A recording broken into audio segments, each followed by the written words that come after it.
signature as these Jeffersons over here. What that proved is that a Jefferson male had gotten Sally Hemings pregnant. It did not prove that it was Thomas Jefferson, but what it demonstrated is that DNA can be used to prove or disprove, to include or exclude people that we have a theory and a relationship about. So, let me continue. Essentially, this is the family tree that all of you understand. If you look at this, you'll see that I was trying to prove that my Nitz cousin in California was related to these people with the same last name in Buenos Aires, Argentina. Now, if we were family, how we could have gone 5,000 miles and ended up in America, and they could have gone 5,000 miles and ended up in Argentina was kind of a mystery to me. I figured either it was name envy, in other words, they both chose the same name, or they had had a big family fight because they had ended up really quite a bit apart. And I wanted to prove this. I couldn't prove it with paper, and I realized if I could get the University of Arizona or someone that did DNA testing, like a commercial company, to do a DNA test, I could actually prove whether there was a relationship or not. Unfortunately, the people at the University of Arizona said, we only do these kinds of tests for academic purposes, and there's no company that offers this kind of service anywhere in the world, and that really was all I needed to hear. I wrote a business plan, went to the University of Arizona, and convinced them to act as the laboratory, and I would act, so to speak, as the front face of genetic genealogy. If you're going to talk about genealogy, you should talk a little bit about, the genetic side of it. You have to look at our 23 pairs of chromosomes. Really, all we're doing is focusing on the Y chromosome here, and then what's called the mitochondria, which is passed down from a woman to all of her children. We will talk about this DNA later. That's called the autosomal DNA. That's the DNA that recombines in every generation. Now, I just want to say real quickly, I'm compressing about a 55-minute presentation into about 22 minutes, and so I'm going to talk real fast, and I've cut some stuff out. I apologize for that, but we have to work with the schedules that we've got. There are 3 types of DNA tests. Males can take the Y chromosome test. Every male receives his Y chromosome from his father. Everyone receives mitochondria from their mothers. Only females pass it down to the next generation. And then autosomal DNA, which is that recombinant DNA, the DNA you get from mom and from dad that recombines and makes each and every one of you, that is a test that does not look thousands of years in the past, like the Y and the mito does. It only looks about 150 years in the past, but it's great for people who are adopted or people who are trying to show whether 2 people are full second cousins or 1/2 second cousins. And I think that we all understand how you get to be a 1/2 second cousin. Either you have a great-grandparent who had a second wife, or you have an out-of-wedlock event back a couple generations and you kind of have a surprise. So what can you determine by using a DNA test? First of all, you can find family relationships. You can determine the possible times to the most recent common ancestor. You can see, or have a chance to see, where your ancestors came from, and you can determine the branch of the tree of mankind that you descend from. Who should take a DNA test? This is a good one. I get this all the time. Certainly anyone who's got a missing link in their genealogy should consider doing a DNA test. Anyone trying to prove or disprove a rumor or a theory in the family, such as my mother's mother's mother's mother was a Native American princess. You want to determine if that direct female line is in fact Native American. You can easily do that, even if it's 10 or 15 generations back, by doing an mtDNA test.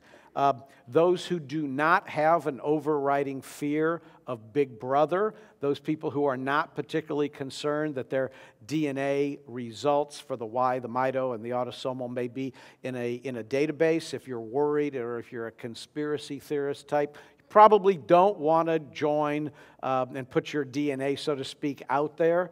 although we've seen that after 15 years of doing this, there's very little real practical negative implications, unless we happen to find a non-paternal event, or if you're afraid of finding a biological half-brother or half-sister. Certainly genealogists who understand that your personal history is written into your DNA, and they want to see what they don't know about themselves.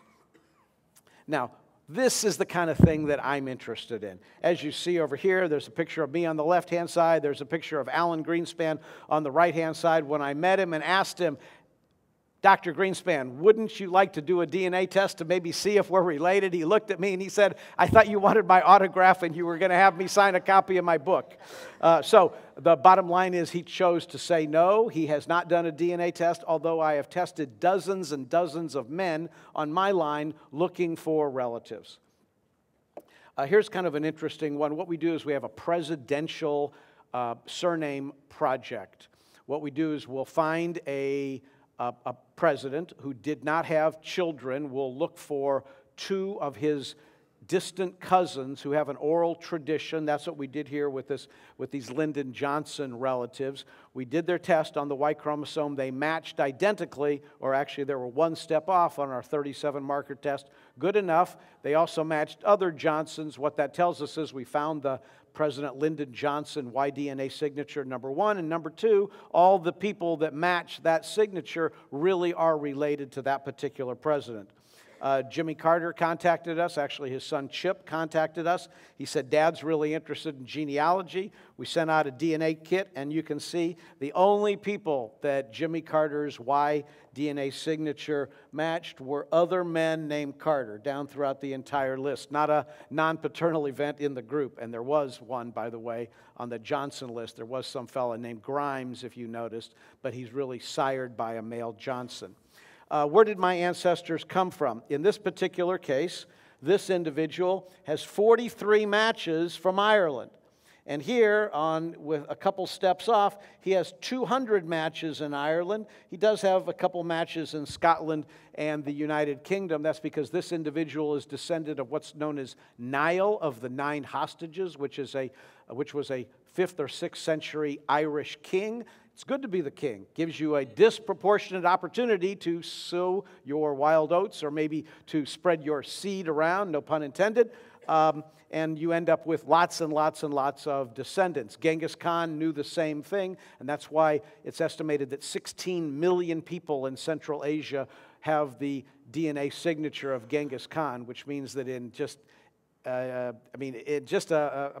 was only 800 years ago, and it represents approximately 0.5% of all the men on the planet. Just kind of fathom that for a moment. This is an actual email that we received at Family Tree DNA. It says, being an avid genealogist, I joined the Hatfield Y-DNA project to locate a common ancestor. However, the results excluded me and indicated a McCoy lineage instead. On questioning my parents and mentioning the McCoy name, they admitted that I was adopted as an infant and that my deceased father was actually a McCoy. This revelation requires me to rethink some of my core concepts, as well as to shelve about half of my genealogical research. My family tree DNA kit number is this, and I have at least 5 matches at the 37 marker level, with people in your group. May I join? And so I will tell you now that the Hatfield and McCoy name, which you probably saw their booth down below when you came up, it is not actually the name. I wouldn't use the name in a public lecture like this, so I've used it to one because we instantly understand when I say Hatfield and McCoy, we understand that there's a potential friction point there, but the letter otherwise is 100% genuine.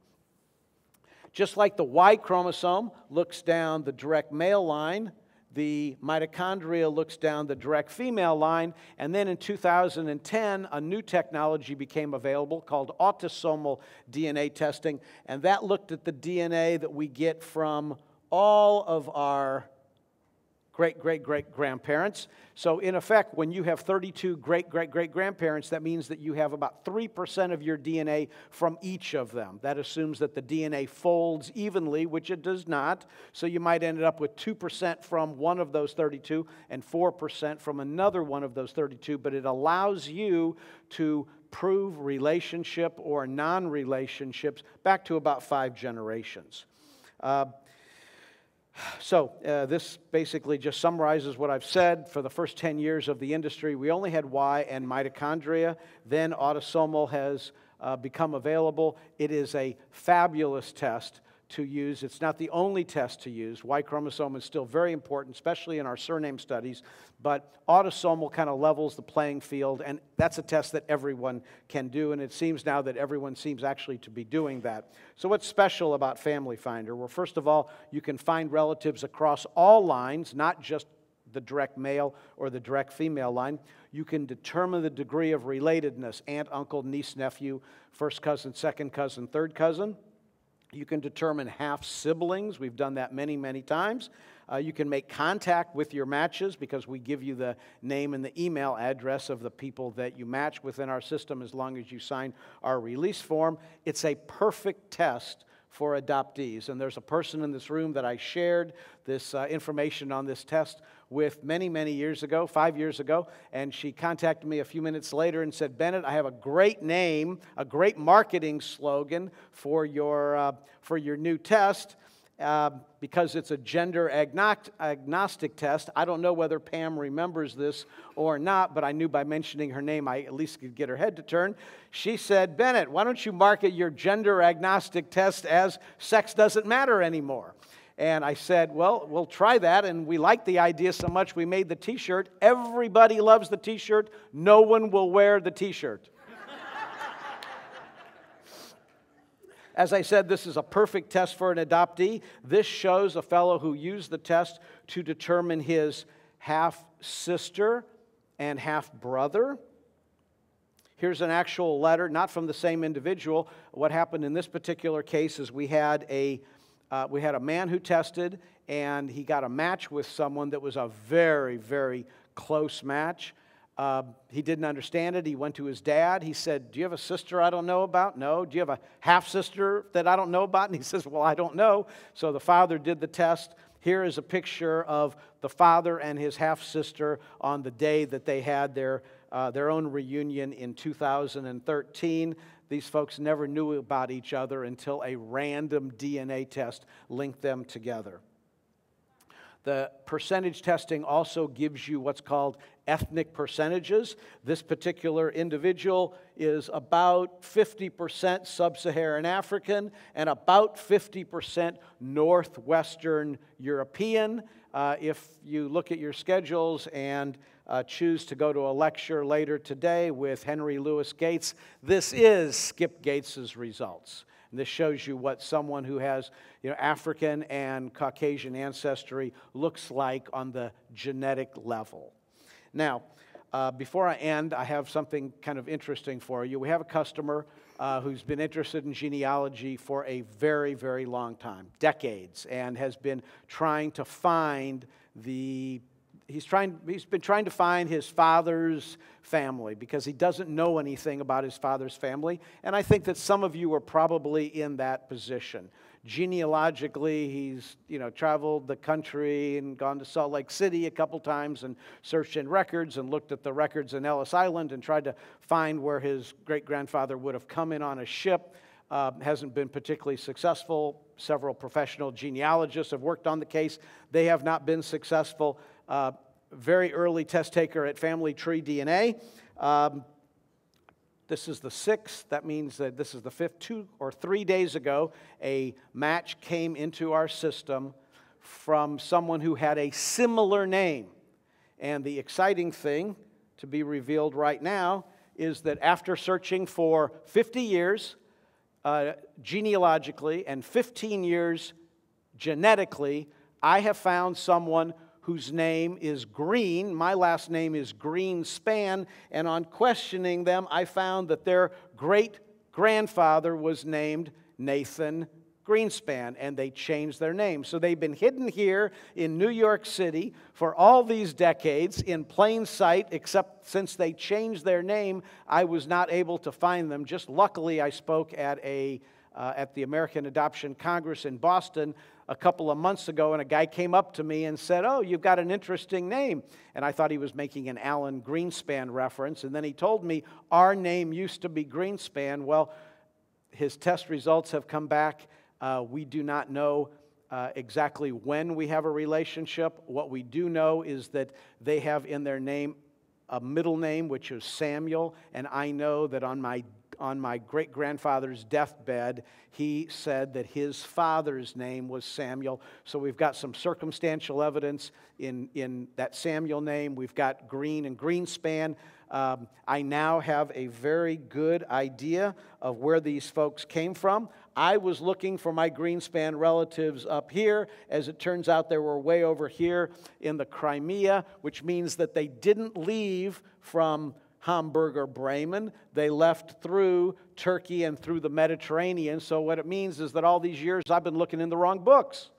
So that doesn't mean that I'm officially retiring, but it does mean that something I've been trying to accomplish for 15 years was accomplished this week, and I'm just elated. So I'm just elated to be able to announce that here, perhaps no greater place than at the World Family Reunion. All it takes is a swab. If you've tested with us, you know it's painless and it's not personally invasive other than scraping the inside of your cheek. That's the right way to scrape. Here's an example of a woman who's scraping, the right way. Here's an example of someone who's scraping the wrong way. As you can see, he has his family tree DNA kit. He's got his instructions. He's on the phone and saying, "Doctor, I'm having a little difficulty with my cheek scraping," and there's the scraper. God only knows where he picked that out of the instructions.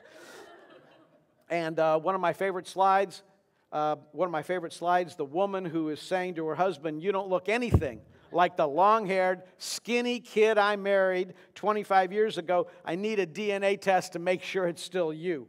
I have one more slide. I'm not endorsing what this guy is doing. I think that if everyone, wants to make money, then they should get a straight job.